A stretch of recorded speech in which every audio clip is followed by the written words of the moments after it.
Hello, இன்னைக்கு வந்து நம்ம React கூட tailwind எப்படி இன்டிகிரேட் பண்ணலாம்னு பார்க்கலாம். ஃபர்ஸ்ட் இந்த React ஃபோல்டர்ல போயிடுறேன். இங்க நியூ ஃபோல்டரை கிரியேட் பண்றேன். React plus tailwind. இந்த ஃபோல்டர் ஓபன் பண்ணிட்டு இங்க நம்ம இதை ஓபன் பண்றேன். VS code. இங்க டெர்மினல் ஓபன் பண்றேன். ஒரு நியூ டெர்மினல். இந்த டெர்மினல்ல என்ன டைப் பண்ணணும்னா உங்களுக்கு npm create Vite latest. அதுக்கு முன்னாடி உங்க லேப்டாப்ல நோட் இன்ஸ்டால்டா இருக்கணும். இது டைம் எடுக்கும் அவங்கவுங்க ப்ராஜெக்ட் எவ்வளோ பெருசோ. இப்போ எனக்கு ப்ராஜெக்ட் இதே ஃபோல்டரில் இருக்கணும், அதனால டாட் வைக்கிறேன். என்டர். எந்த ஃப்ரேம் ஒர்க் ரியாக்ட் ப்ளஸ் எந்த வேரியன்ட் ஜாவா ஸ்கிரிப்ட் npm இன்ஸ்டால்னு தாங்க.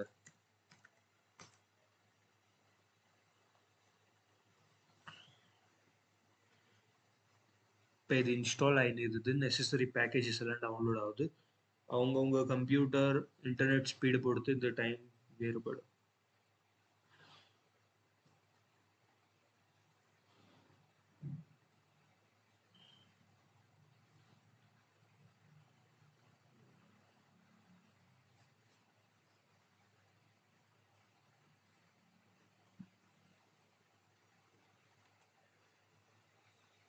எனக்கு இது ஃபுல்லாக டவுன்லோட் ஆகிடுச்சு. இப்போ நான் ரன் பண்ணுறேன். npm run dev. npm run dev. இது இங்கே ஒரு லிங்க் தந்துடுச்சு. இதை ஓப்பன் பண்ணிக்கோங்க உங்கள் ப்ரௌசரில். நான் ஓப்பன் பண்ணேன். இது ஒரு டிஃபால்ட் கவுண்டர் அப்ளிகேஷன் செஞ்சு தரும். இப்போ நம்மளுக்கு ரியாக்ட் டெய்ல்விண்ட் ஆட் பண்ணணும். இங்கே நீங்கள் போனீங்கன்னா டெய்ல்விண்ட் ஓப்பன் பண்ணிங்கன்னா இப்படி தான் இருக்கும் உங்களுக்கு டெய்ல்விண்ட்.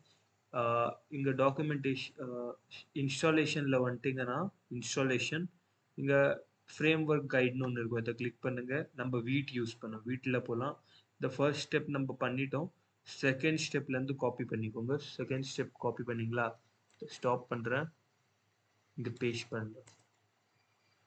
இது டெய்ல்விண்ட் இன்ஸ்டால் ஆகுது. அடுத்த ஸ்டெப் என்னதுன்னு பாருங்க. இந்த tailwind.config காப்பி பண்ணிக்கோங்க. tailwind.configல பேஸ்ட் பண்ணுங்க. tailwind.configல போய் பேஸ்ட் பண்ணுங்க. நெக்ஸ்ட் என்னது? index.cssல இதை பேஸ்ட் பண்ணும். index.css சோர்ஸில் பார்த்தீங்கன்னா கிடைக்கும். index.css இதில் பேஸ்ட் பண்ணுங்க. நெக்ஸ்ட் என்னது? npm run dev. அவ்வளோதான். இது ஒரு எக்ஸாம்பிள் தந்துக்கிறாங்க. இதை நான் காப்பி பண்ணுறேன். இது எல்லாமே இப்போ க்ளோஸ் பண்ணுறேன். இங்கே npm run devன்னு தந்துடுறேன்.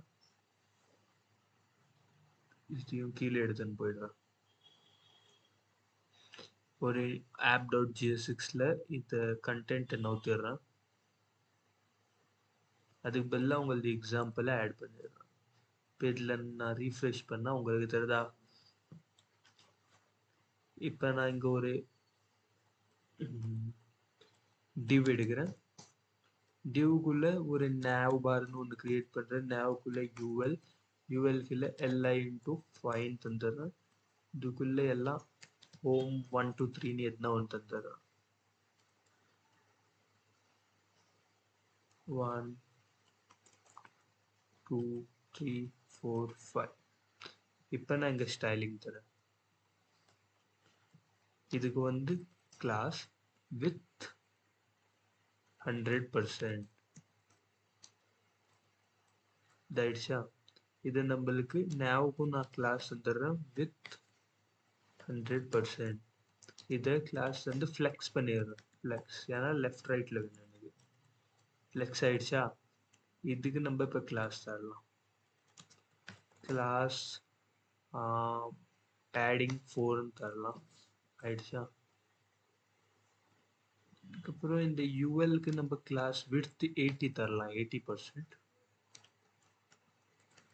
அப்புறம் பிஜி கலரை நம்ம வந்து ஆரஞ்ச் இல்லை எல்லோ மாதிரி எதுனா தரலாம், இல்லை க்ரீன் மாதிரி எதுனா தரலாம். ரைட்ஸா? ஆனால் எனக்கு சென்டரில் வேணும்.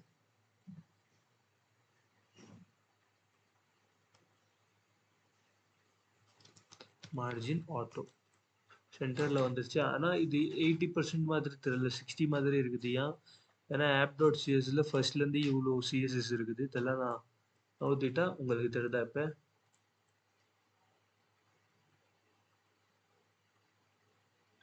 இதுக்கு நம்ம வித் 100 தரலாம்.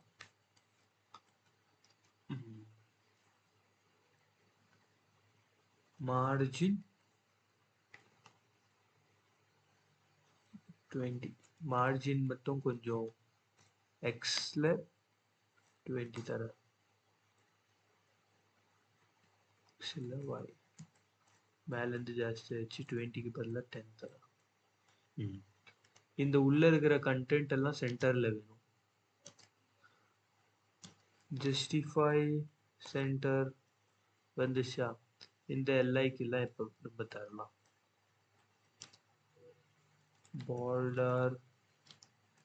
border redல 600 தெரிஞ்சிச்சா?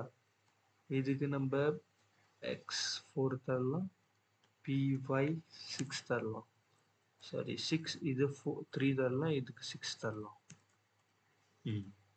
இப்போ நம்மளுக்கு மார்ஜினும் தரணும். மார்ஜின் 2 ரவுண்டடாக தரலாம். ரவுண்டட் லார்ஜ் கொஞ்சம் கர்வியாக இருக்குதா? அப்புறம் பிஜி ப்ளூவாக தரலாம். தெரிஞ்சிச்சா உங்களுக்கு?